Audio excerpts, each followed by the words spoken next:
Hello दोस्तों, आप सभी का स्वागत है आपके अपने YouTube channel gratitude learning academy में। फ्रेंड्स, आज हम लोग देखने वाले हैं झारखंड के आगे के टॉपिक को। पिछले क्लास में हम लोगों ने संथाल जनजाति के बारे में पढ़ा है और आज हम लोग पढ़ने वाले हैं उरांव जनजाति के बारे में। ठीक है दोस्तों, लेकिन क्लास को शुरू करने से पहले आप लोग इस चैनल को सपोर्ट करिए, इसे लाइक करिए इस सेशन को, और ज़्यादा से ज़्यादा इसको शेयर करिए और साथ ही हमारे चैनल को सब्सक्राइब भी करिए और बेल आइकन को भी प्रेस करिए ताकि आगे आने वाली वीडियोज़ की नोटिफिकेशन आप सभी को मिलती रहे। फ्रेंड्स, हमारा जो टेलीग्राम चैनल का लिंक है इस वीडियो के डिस्क्रिप्शन बॉक्स में दे दी जाएगी, तो आप लोग उससे भी जुड़ जाइए क्योंकि उसमें आप लोगों को इस क्लास की जो PDF है उसमें आप लोगों को सेंड कर दिया जाएगा। ठीक है, अगर आप लोग चाहें तो इसका स्क्रीनशॉट भी ले सकते हैं बीच में क्लास में, लेकिन इसका PDF भी आप लोगों को दे दिया जाएगा टेलीग्राम चैनल पर। चलिए फ्रेंड्स, शुरू करते हैं आज के क्लास को।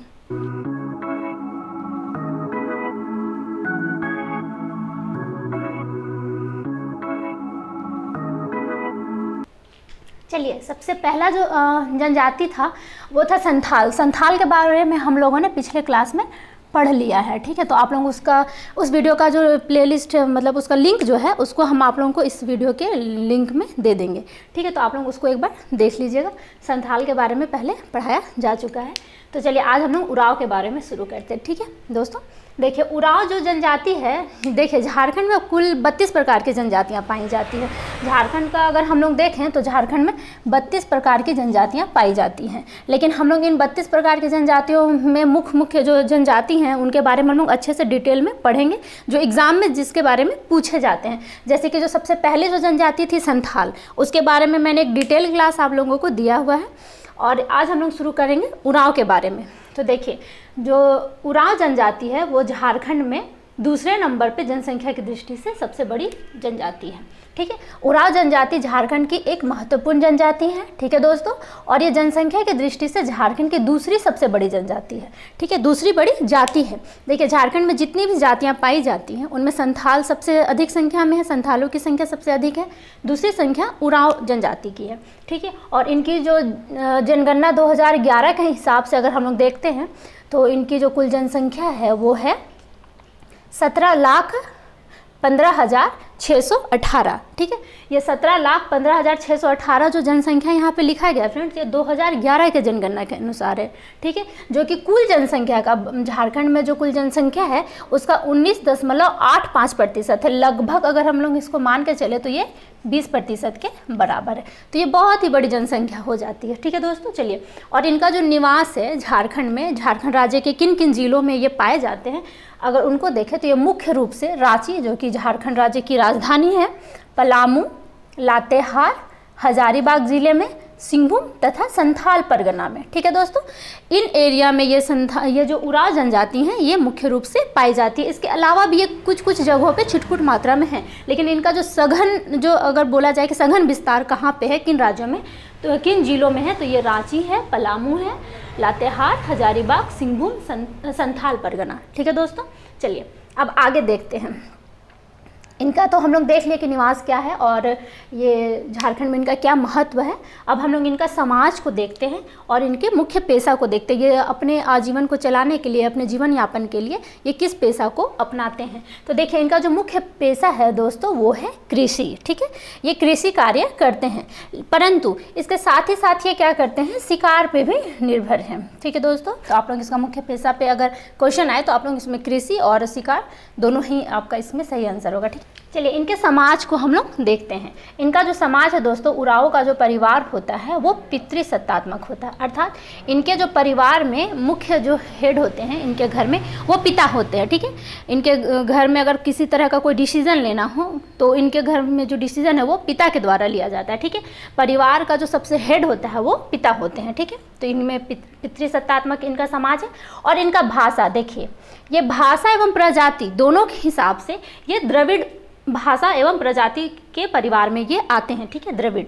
ठीक है, आप लोगों को ये याद रखना है कि इनका जो भाषा है वो कुड़ुख जो भाषा है इनका, और ये किस भाषा परिवार के अंतर्गत आते हैं, तो ये द्रविड़ भाषा परिवार के अंतर्गत आते हैं। ठीक है दोस्तों, और देखिए द्रविड़ परिवार भाषा का अंतर्गत में एक प्रमुख भाषा है जिसे कन्नड़ कहते हैं। ठीक है, और ये कर्नाटका में बोला जाता है। ठीक है दोस्तों, तो इस तरह से सवाल कभी कभी पूछ लिया जाता है कि कर्नाटका का जो भाषा है कन्नड़ भाषा से झारखंड का किस जनजाति का भाषा उनसे मतलब उनके भाषा से निकला हुआ भाषा है। तो ये कुडुख भाषा जो है ये कन्नड़ भाषा से ही मतलब आप कन्नड़ भाषा का अपभ्रंश इसको कह सकते हैं। ठीक है, चलिए अब हम इनके गोत्र को देखते हैं। ठीक है दोस्तों, जो जनजातियाँ होती हैं इनमें बहुत सारे अधिक मात्रा में गोत्र पाए जाते हैं। ठीक है दोस्तों, गोत्र क्या होता है कि ये अपने आप को कई कील में या फिर कहते हैं उसको कुल या फिर किली में अपने आप को विभक्त करके रखते हैं। ठीक है दोस्तों, तो इनमें कई प्रकार के गोत्र में ये विभक्त होते हैं, जिसे ये किली कहते हैं। अपने गोत्र को ये क्या कहते हैं? किली कहते हैं।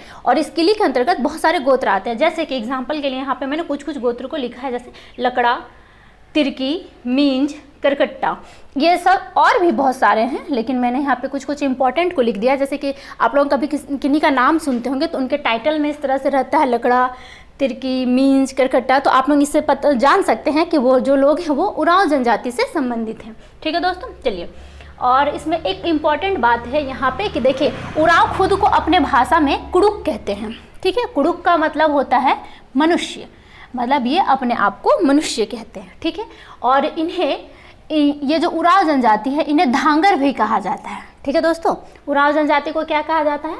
धांगर भी कहा जाता है। चलिए अब आगे देखते हैं हम लोग इनके युवागृह को। ठीक है, देखिए जो जनजातियों में भारत में भी बहुत सारी जनजातियां और भी पाई जाती हैं और उनमें जो युवागृह होता है ये बहुत ही इंपॉर्टेंट होता है। ठीक है दोस्तों, ये युवागृह क्या होता है कि आप मान के चलिए कि एक समाज है। ठीक है, ये जनजातियां इनके अपने अपने हर एक जनजाति में युवागृह हैं और इनके युवागृह को कुछ कुछ नाम दिया गया है। ठीक है, जैसे कि अगर हम उरांव में युवागृह की बात करें तो इनके युवागृह को घुमकुड़िया कहा जाता है। ठीक है, क्या कहा जाता है? घुमकुड़िया। ये क्वेश्चन एग्जाम में आया हुआ क्वेश्चन है, जेपीएससी और जेएसएससी दोनों तरह के एग्जामों में ये सवाल पूछे जाते हैं कि जो उरांव जनजाति है इनके युवागृह को क्या कहा जाता है? तो घुमकुड़िया कहा जाता है। ठीक है दोस्तों, और इस युवागृह में क्या होता है कि उरांवों में अपनी परंपरा एवं संस्कृति का जो महत्व है उसको आगे आने वाली पीढ़ियों तक पहुंचाने के लिए, कि मान लीजिए कि एक पीढ़ी खत्म हो गया, दूसरा पीढ़ी आ रहा है, तो उनमें जो संस्कृति परंपरा जो पहले से चलते आ रहे हैं और वो परंपरा खत्म ना हो जाए और वो परंपरा आगे और विस्तार से चलते रहे और उनकी जो प्राचीन समय से हम लोग इनके बारे में पढ़ते आ रहे हैं ये विलुप्त ना हो जाए, तो इन परंपराओं को आगे बढ़ाने के लिए जो नए युवक और युवती होते हैं उन्हें अलग से इनके जो जनजातीय शिक्षा होते हैं, सामाजिक शिक्षा, उनको उसके बारे में शिक्षा दिया जाता है। ठीक है, तो जिस जगह पे ये शिक्षा दिया जाता है उसी को हम लोग क्या कहते हैं? युवागृह कहते हैं। ठीक है, इसमें नाम में देखिए युवागृह है क्योंकि इसमें एक एज लिमिट होता है कि आप इसी एज तक में इस युवागृह में जा सकते हैं और शिक्षा को ले सकते हैं। ठीक है, और इसमें देखिए सिर्फ युवक को नहीं, युवक एवं युवतियों मतलब लड़का एवं लड़की दोनों को ही शिक्षा दिया जाता है। ठीक है, क्योंकि ताकि दोनों ही आगे आने वाली परंपराओं में इनको निभाते चले। ठीक है, चलिए लेकिन इनके उरांवों में युवागृह में देखिए जो महिला का जो युवागृह है और जो पुरुष का युवागृह है ये अलग अलग होते हैं। और देखिए जो युवक के जो युवागृह होते हैं उन्हें जोंक एड़पा कहा जाता है। ठीक है दोस्तों, ये जो नाम है इसको आप लोग याद कर लीजिएगा कि जो युवक का जो युवागृह होता है उसे क्या कहते हैं?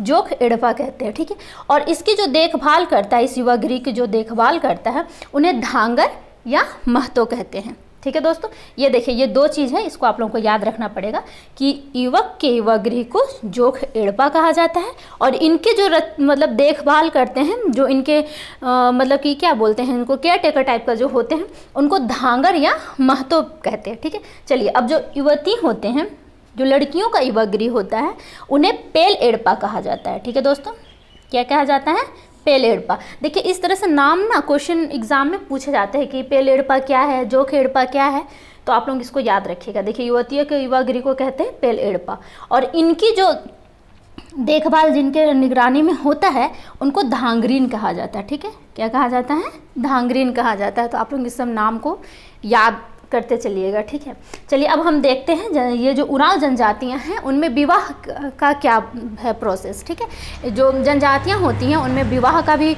बहुत ही अलग अलग तरीके से मतलब आयोजन किया जाता है। ठीक है दोस्तों, और इनमें विवाह का भी बहुत सारा प्रकार होता है। जैसे संथालों के बारे में जब हम लोगों ने पढ़ा था तो वहाँ पे कम से कम 6-7 विवाह के प्रकार को हम लोगों ने पढ़ा था। ठीक है दोस्तों, तो उसी तरह यहाँ पे जो उरांव में विवाह है उनमें विवाह में कई प्रकार प्रचलित है। ठीक है, कई प्रकार के विवाह प्रचलित है, लेकिन जो सबसे प्रचलित विवाह है मतलब जो विवाह सबसे ज़्यादा प्रचलित है, जो विवाह सबसे ज़्यादा अच्छे तरीके से किया जाता है, वो है आयोजित विवाह। देखिए इस आयोजित विवाह में क्या होता है कि जो लड़का लड़की जो होते हैं वो उनका जो विवाह उनके माता पिता द्वारा तय किया जाता है। ठीक है दोस्तों, इनका जो आयोजित विवाह होता है माता पिता के द्वारा तय किया जाता है। और जनजातियों में एक वधू मूल्य का प्रचलन है, अर्थात कि मान के चलिए कि जैसे कि अगर किसी लड़की का शादी हो रहा है तो उनको वर पक्ष के द्वारा वधू को कुछ रुपया पैसा वगैरह इस तरह से चीज़ें दिया जाता है, तो उसी को हम लोग वधू मूल्य कहते हैं। वधू का अर्थ ही हो गया कि दुल्हन और मूल्य का मतलब हो गया रुपया पैसा। ठीक है, तो वधू मूल्य दिया जाता है इस आयोजित विवाह के अंतर्गत। इसके अलावा भी देखिए कौन कौन सा विवाह प्रचलित है। सेवा विवाह। सेवा विवाह जब मैंने आप लोगों को संथालों के बारे में पढ़ाया था तभी बता दिया था कि इसमें जो वर होता है वो अपनी दुल्हन के घर में रह के उनके परिवार का सेवा करता है, उसके बाद ही वो अपने दुल्हन को अपने साथ ले जा सकता है। तो ये सेवा विवाह भी इनमें प्रचलित है और विधवा विवाह। ठीक है दोस्तों, इससे आप पुनर्विवाह भी समझ सकते हैं। तो देखिए दोस्तों यहाँ पे हम लोगों ने विवाह के बारे में देख लिया। चलिए अब आगे देखते हैं उरांव जनजातियों में जो त्यौहार होते हैं उस टाइम पे वो किस किस तरह के पोशाक पहनते हैं, मतलब उनके जो पोशाक हैं उनको अलग नाम ही दिया गया है। उरांव जनजाति में अलग अलग समय पे अलग अलग तरह के पोशाक पहने जाते हैं और ये क्वेश्चन एग्जाम में पूछे जाते हैं। जैसे कि देखिए उरांव जनजाति द्वारा त्यौहार के समय विशेष प्रकार का वस्त्र पहना जाता है। जो उरांव जनजातियाँ हैं वो अपने त्यौहार के दौरान कुछ अलग तरह के वस्त्र पहनते हैं, जिसे पुरुष और स्त्री में अलग अलग नाम से जाना जाता है। जिनमें पुरुष जो पहनते हैं उसको अलग नाम से जाना जाता है और जो स्त्रियां पहनती हैं उसे अलग नाम से जाना जाता है। ठीक है, जो पुरुष पहनते हैं उन्हें, जो पुरुष का जो वस्त्र होता है उसे करैया कहते हैं। ठीक है, ये क्वेश्चन एग्जाम में पूछा हुआ क्वेश्चन है। ठीक है दोस्तों, इसको तो आप लोग याद रख लीजिएगा। जैसे कि मान लीजिए पुरुष का पूछा हुआ है तो आगे स्त्री वाला भी पूछ सकता है ना। तो ठीक है, पुरुष जो पहनते हैं उसे करैया कहते हैं और जो स्त्रियाँ पहनती हैं उसे खनरिया कहते हैं। ठीक है, इसको याद हो गया होगा आप लोगों को। तो चलिए आगे बढ़ते हैं, अब इनके प्रमुख पर्व एवं त्यौहार को भी देखते हैं। चलिए इनमें जो प्रमुख त्यौहार है वो है कर्मा, सरहुल, खद्दी, जतरा, सोहराय, फागु पर्व आदि। देखिए दोस्तों जब हम लोग झारखंड के प्रमुख पर्व त्यौहार पढ़ेंगे उस दौरान ये जो प्रत्येक त्यौहार यहाँ पे जो नाम लिखे गए हैं इनको हम लोगों को पूरे डिटेल से पढ़ना है। ठीक है, कर्मा क्यों मनाया जाता है, इसमें क्या क्या प्रोसेस है, क्या तरीका है, ये सब सरहुल, खद्दी, जतरा, ये जो जितने भी त्यौहार के नाम यहाँ पे लिखे गए इन सब को हम लोग डिटेल से पढ़ेंगे। लेकिन बस हम लोग यहाँ पे ये पढ़ रहे हैं कि उरांव जनजातियों में कौन कौन सा त्यौहार मनाया जाता है। तो आप लोग बस नाम यहाँ पे भी याद रख लीजिए कि कर्मा, सरहुल, खद्दी, जतरा, सोहराय, फागु, ये सब जो पर्व हैं ये उरांवों में प्रचलित है। ठीक है, चलिए और देखिए इनमें कुछ शिकार भी प्रचलित है। शिकार क्या होता है, देखिए दोस्तों इनके यहाँ ना क्या होता है कि वर्ष में एक बार मनोरंजन के लिए कह सकते हैं या फिर परंपरा को आगे, जो परंपरा उनकी पुरानी है परंपरा उसको कुछ आगे के तरफ बढ़ाने के लिए इनमें क्या किया जाता है ना कि वर्ष में एक बार ये शिकार करते हैं। ठीक है, और ये वर्ष में शिकार कब कब करते हैं तो देखिए बैसाख के महीना में। आप ये बैसाख का महीना नाम अगर हिंदू कैलेंडर के हिसाब से जानिएगा तो ये बैसाख का एक महीना आता है। ठीक है, जो चैत के बाद आता है, चैत महीना के बाद बैसाख का महीना। तो देखिए बैसाख के महीना में जो ये शिकार करते हैं उसे ये लोग बीसू सेंद्रा कहते हैं। देखिए दोस्तों जो सेंद्रा है वर्ड, इसका अर्थ ही क्या होता है, शिकार। ठीक है, तो बीसू सेंद्रा वैशाख के महीना में मनाया जा रहा है इसलिए इसे बीसू सेंद्रा कहते हैं। अब देखिए फागुन के महीना में, ठीक है, जिसमें फागुन, जिसमें हम लोग होली वगैरह का त्यौहार जो मनाते हैं उसे फागुन का महीना कहते हैं। ठीक है, तो फागुन के महीने में ये फागु सेंद्रा का जो वह उसको करते हैं। ठीक है, और वर्षा ऋतु के प्रारंभ, जब वर्षा ऋतु प्रारंभ हो जाती है तो उसे जेठ शिकार कहते हैं। ठीक है दोस्तों, ये जेठ का भी एक महीना आता है। ठीक है, तो इसे जेठ शिकार कहते हैं। तो आप लोग देख लिए कि वर्ष में, मतलब ये वर्ष के अंतर्गत 3 शिकार ये लोग करते हैं। ठीक है, चलिए ये मनोरंजन की दृष्टि से है या फिर अपने परंपराओं के हिसाब से आप लोग ये मत समझिएगा कि जंगल में चले गए जानवर को मार दिए, नहीं नहीं, ये वैसा शिकार नहीं है। ठीक है, चलिए ये खुद ही अपने प्रकृति के प्रति क्या होते हैं, बहुत ही ज़्यादा प्रेमी होते हैं, ये प्रकृति प्रेमी होते हैं। ठीक है, जो जनजातियाँ होती हैं वो प्रकृति प्रेमी होती है, क्योंकि इसी से रिलेटेड हम लोग जब आगे पढ़ेंगे कि देखिए अपने पर्यावरण को बचाने के लिए, अपने जंगल ज़मीन ये सब को बचाने के लिए, प्रकृति को बचाने के लिए ही कई प्रकार के विद्रोह किए गए थे अंग्रेजों के साथ में। तो वो हम लोग जब पढ़ेंगे जनजातीय विद्रोह उसमें पढ़ेंगे। ठीक है, चलिए अब हम लोग आगे देखते हैं इनके प्रमुख देवी देवता। ठीक है, हर जनजाति का अपना अलग अलग देवी देवता है, तो इनके देवी देवता कौन कौन से हैं। ठीक है, तो चलिए इनके जो सबसे प्रमुख देवता हैं, और ये इम्पोर्टेंट क्वेश्चन है, इनके जो प्रमुख देवता है उनका नाम है धर्मेश, ठीक है।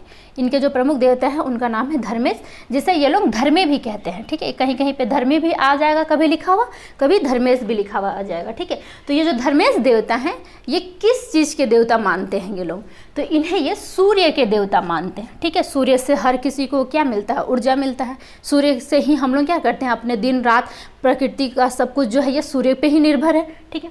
तो ये सूर्य के देवता हैं धर्मेश, ठीक है दोस्तों। आप लोगों को याद होते जाएगा, इसको देखते चलिएगा। तो चलिए अगले जो हैं वो है मारंगबुरु। ये पहाड़ के देवता हैं। मैंने आप लोगों को पहले ही बताया कि ये जो है वो प्रकृति से बहुत ज़्यादा जुड़े हुए हैं। तो इनके जितने भी देवी देवता हैं वो अधिकतर प्रकृति से ही जुड़े देवी देवता हैं। जैसे कि मारंगबुरु ये क्या करते हैं, पहाड़ों की पूजा करते हैं। अगले जो इनके देवता हैं वो है ठाकुर देव, ठीक है। जिस गांव के अंतर्गत ये रहते हैं उस गांव में एक देवता होते हैं जिन्हें ये ग्राम देवता भी कहते हैं, जिनको ये ठाकुर देव के नाम से पुकारते हैं, ठीक है। ठाकुर देव का मतलब ही हो गया क्या, गांव के देवता। जिस गांव में ये रहते हैं वहाँ के ये देवता होते हैं, ठीक है। अगले हैं डिहवार देव। देखिए डिहवार देव का अर्थ हो गया सीमांत देवता। जैसे कि मान लीजिए कि एक गांव है, ठीक है। इस गांव के अंतर्गत जनजातियां यहाँ पे रह रही हैं, उरांव जनजातियां, लेकिन जरूरी नहीं है ना कि ये यहीं बस रहेंगे। इनका कुछ और एक अलग सीमांत होगा, मतलब जिसके अंतर्गत ये पशु चराते होंगे, कृषि करते होंगे, और भी कुछ कुछ इनका गतिविधि यहाँ पे होता होगा। तो इस एरिया जो ये इनका जो सीमा है, जहाँ पे सीमा इनका अंत हो रहा है, सीमांत, तो वो देवता को ये डिहवार देवता है उनके, ठीक है। जहाँ पे इनका सीमा अंत होता है वहाँ पे उनका डिहवार देवता हो गया, ठीक है। चलिए यहाँ पे कुछ और इम्पोर्टेंट चीज़ है, वो इम्पोर्टेंट बातें हैं उसको यहाँ पे लिख दिए हम। जैसे कि इनका जो मूल धर्म है, उरांव जनजातियों का मूल धर्म, तो ये सरना धर्म है, ठीक है दोस्तों। अभी करंट में ये टॉपिक बहुत ज़्यादा चल रहा है सरना कोड लागू करने के लिए। तो आप लोग ये जो क्वेश्चन है, इस तरह का जो सवाल है करंट उरेंट का सवाल, इसको आप लोग एग्ज़ाम से कुछ दिन पहले इसको जरूर देख लीजिएगा, ये एग्ज़ाम में पूछे जा सकते हैं, ठीक है। तो इनका जो मूल धर्म है वो है सरना धर्म। देखिए और कुछ इंपॉर्टेंट बात, जैसे कि इनमें जो धार्मिक प्रधान होता है, जो इनके धर्म में हेड होते हैं, उन्हें ये लोग पाहन कहते हैं। क्या नाम से उनको पुकारते हैं, ये पाहन के नाम से पुकारते हैं। और जो गांव का प्रधान होता है, जिस गांव के अंतर्गत ये रहते हैं, उस गांव का जो प्रधान होता है उसको ये लोग महतो कहते हैं, ठीक है दोस्तों। चलिए अब आगे देखते हैं। अगर आप लोगों को स्क्रीनशॉट लेना है तो एक बार इसको ले लीजिए, क्योंकि बोर्ड थोड़ा पढ़ाते पढ़ाते गंदा हो जाएगा। चलिए देखिए अंतिम संस्कार। अंतिम संस्कार का अर्थ क्या हो गया कि किसी व्यक्ति का सबसे जो अंतिम संस्कार है, मतलब कि मृत्यु के बाद का जो संस्कार होता है उसे अंतिम संस्कार कहते हैं, मृत्यु हो जाने के बाद, ठीक है। तो इनमें दाह संस्कार भी, दाह संस्कार किया जाता है। दाह संस्कार का मतलब हो गया कि व्यक्ति को जलाया जाता है, ठीक है। देखिए जो झारखंड में जो उरांव जनजातियां हैं, इनमें से बहुत सारे जनजातियां जो हैं वो ईसाई धर्म को भी मानते हैं, ठीक है। तो ईसाई धर्म के अंतर्गत क्या किया जाता है कि जलाया नहीं जाता, उन्हें क्या किया जाता है, दफनाया जाता है। तो जैसे कि इनमें भी क्या होता है कि जो बच्चे, गर्भवती महिला और बीमार व्यक्ति का अगर मृत्यु हो जाता है तो उन्हें क्या किया जाता है, दफनाया जाता है, ठीक है दोस्तों। और जहाँ इन्हें दफनाया जाता है उस स्थान को ये लोग हड़गड़ी कहते हैं। इसको नाम को याद रखने का बहुत अच्छा ट्रिक ये है कि हड़गड़ी, हड्डी को हम लोग हड्डी से हड़ याद रख सकते हैं, गड़ी का मतलब हो गया गाड़ देना, हड़गड़ी, ठीक है। इसको हम लोग क्या कहते हैं, हड़गड़ी कहते हैं, ठीक है। हड़गड़ी के ऊपर मृत व्यक्ति की स्मृति में, मतलब जो व्यक्ति मर गया है उनके याद में एक पत्थर को रखा या फिर गाड़ा जाता। वो पत्थर बड़े बड़े पत्थर होते हैं, कोई छोटे पत्थर नहीं, बड़े पत्थर होते हैं जो दूर से दिखाई देते हैं। उस तरह के पत्थर को क्या किया जाता है कि उसके ऊपर जहाँ इनको दफनाया गया है वहाँ पे गाड़ा जाता है या फिर रख दिया जाता है, ठीक है दोस्तों। तो चलिए यहाँ तक आप लोग समझ गए हैं।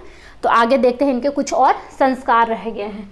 चलिए जैसे कि यहाँ पे देखिए हड़बोड़ा संस्कार। हड़बोड़ा संस्कार ये कि एक संस्कार है जो कि उरांव जनजातियों में प्रचलित है। और देखिए ये जो संस्कार है वो कब किया जाता है, तो जनवरी के महीने में किया जाता है, ठीक है दोस्तों। कब किया जाता है, जनवरी महीने में। वर्ष भर में मृत सभी गोत्र, देखिए हम जैसे कि वहाँ पे आप लोगों को बताया कि बहुत सारे गोत्र पाए जाते हैं, तो सभी गोत्र के लोगों की हड्डियों को, जो लोग, सभी गोत्र के लोग जो जिनका देहांत हो चुका है, उन लोग के हड्डियों को नदी में प्रवाहित कर दिया जाता है, ठीक है, नदी में प्रवाहित कर दिया जाता है। इस संस्कार को गोत्र खूंदी, देखिए इस तरह के क्वेश्चन एग्जाम में बनते हैं, क्योंकि ये क्या है, स्पेसिफिक अलग तरह के सवाल हो जाते हैं, ठीक है। तो इस संस्कार को क्या कहते हैं, हड़बोड़ा संस्कार भी कहते हैं, और इसी संस्कार को गोत्र खूंदी भी कहते हैं, ठीक है। देखिए दोस्तों, कुछ इसके बाद मैंने कुछ इम्पॉर्टेंट पॉइंट को जो एग्ज़ाम के दृष्टि से बहुत ही ज़्यादा इम्पॉर्टेंट है, और ये जो सवाल है वो एग्ज़ाम में पूछे भी जा चुके हैं। जेएसएससी के एग्ज़ाम हो चाहे जेपीएससी के एग्ज़ाम हो, इस तरह के एग्ज़ाम में ये जो सवाल हैं वो पूछे जा चुके हैं। तो उम्मीद है कि ये सवाल आगे भी जेपीएससी के पीटी एग्ज़ाम में पूछे जा सकते हैं, इसलिए मैंने यहाँ पर इन्हें नोट डाउन कर दिया है। ठीक है, चलिए, जैसे कि ये सवाल, हड़िया। हड़िया क्या है? एक विशेष तरह का पेय पदार्थ होता है जो जनजातियों में प्रचलित है। ठीक है, ये चावल को भिगा के रखा जाता है कुछ दिन के बाद, उसके बाद कुछ प्रक्रिया होता है, उसके बाद ये बनाया जाता है। तो इसमें एक तरह का, इसे ये लोग सबसे प्रिय पेय पदार्थ माना जाता है। किस जनजाति में? तो उराव जनजाति में। ठीक है दोस्तों, उराव जनजाति के अंतर्गत जो हड़िया है, और ये हड़िया जो है वो चावल से बनाया जाता है। ठीक है, तो ये उराव जनजाति का सबसे प्रिय पेय पदार्थ है। ये सवाल एग्जाम में आया हुआ है। ठीक है, आप लोग अगर प्रीवियस ईयर का क्वेश्चन देखिएगा तो आप लोगों को ये सवाल मिल जाएगा। ठीक है, चलिए देखिए, ये भी बहुत ही इंपॉर्टेंट क्वेश्चन है। उराव जनजाति में, जो पूरे उराव जनजाति हैं, उराव जनजाति, उराव समाज में बंदर का मांस, ठीक है, बंदर का मांस खाना वर्जित है। कोई व्यक्ति अगर बंदर का मांस खा ले तो उसे उराव जनजाति, मतलब उराव जनजातियों के अंतर्गत उसे वर्जित माना गया, मतलब आप खा ही नहीं सकते बंदर का मांस। ठीक है, अब चलिए कुछ और इम्पोर्टेंट, इनके पूर्वजों की आत्मा के निवास स्थान को, जहाँ इनके पूर्वज की आत्मा निवास करती हैं, उस स्थान को ये शासन कहते हैं। क्या कहते हैं? ठीक है दोस्तों, तो यहाँ पे हम लोगों ने देख लिया, जो इनके पूर्वजों का आत्मा जहाँ पे निवास करता है उसे क्या कहते हैं? शासन कहते हैं। ठीक है, उराव जनजातियों का प्रमुख नृत्य, देखिए ये अपने मनोरंजन के लिए स्वयं क्या करते हैं, ये नृत्य वगैरह ये सब चीज़ करके अपने आप को खुद ही ये लोग अपने समाज को मनोरंजित करते हैं। ठीक है, तो इनमें बहुत सारे जो त्यौहार है, जिस तरह से यहाँ मैंने आप लोगों को बहुत सारे त्यौहार के बारे में आप लोगों को बताया, इन त्यौहारों के दौरान ये क्या करते हैं, बहुत तरह तरह के ये नृत्य करते हैं। तो इनमें जो सबसे प्रमुख नृत्य है उसे ये जदुर या फिर यदुर नृत्य कहते हैं। ठीक है, चलिए, और ये जो नाच का मैदान होता है जहाँ ये नृत्य करते हैं, उस मैदान को ये क्या कहते हैं? अखड़ा कहते हैं। और ये जो कर्मा त्यौहार लिखा गया है, या फिर जो और भी सारे जो त्यौहार बहुत सारे हैं, वो इसी अखड़ा के अंतर्गत मनाए जाते हैं। ठीक है दोस्तों, तो उम्मीद करते हैं कि ये जो क्लास है आप लोगों को बहुत ही अच्छा लगा होगा, और आप लोगों को बहुत सारी चीज़ें समझ में आसानी से आ गई होंगी। तो चलिए, इस वीडियो को ज़्यादा से ज़्यादा लाइक करिए और दोस्तों के साथ शेयर करिए, और हमारे चैनल पे बने रहिए। हमारे जो चैनल है दोस्तों, उसमें ना सिर्फ आप लोगों को जेपीएससी या फिर जेपीएससी और जेएसएससी में जो झारखंड पूछे जाते हैं, उसके झारखंड सेक्शन के अलावा भी बहुत सारे सेक्शन, जैसे कि हिस्ट्री हो गया, पॉलिटी हो गया, भूगोल का जो सवाल हो गया, और फिर जैसे कि और आप लोगों का मैथ का भी जो सवाल हो गया, ये सब सारे चीज़ आप लोगों को इसी चैनल के अंतर्गत कंप्लीट करा दिए जाएंगे, जिस तरह से एग्ज़ाम में पूछे जाते हैं। तो आप लोग इस चैनल पे बने रहिए और इसे ज़्यादा से ज़्यादा सपोर्ट करते रहिए। और अगर आप लोगों का कोई सुझाव भी है तो उसे कमेंट सेक्शन में ज़रूर दीजिए, ताकि इसमें और भी ज़्यादा इम्प्रूवमेंट किया जा सके। और अगर वीडियो में कुछ आप लोगों को कुछ कमी रह जाती है, अगर आप लोगों को ऐसा लगता है कि इस वीडियो में कुछ चीज़ें छूट गई हैं, तो उसे भी आप लोग कमेंट सेक्शन में बता दीजिए, ताकि जब हम आगे क्लास लें तो उसमें आप लोगों को कंप्लीट करा दें। ठीक है दोस्तों, तो मिलते हैं अगले क्लास में, तब तक के लिए धन्यवाद, अपना ख्याल रखिए।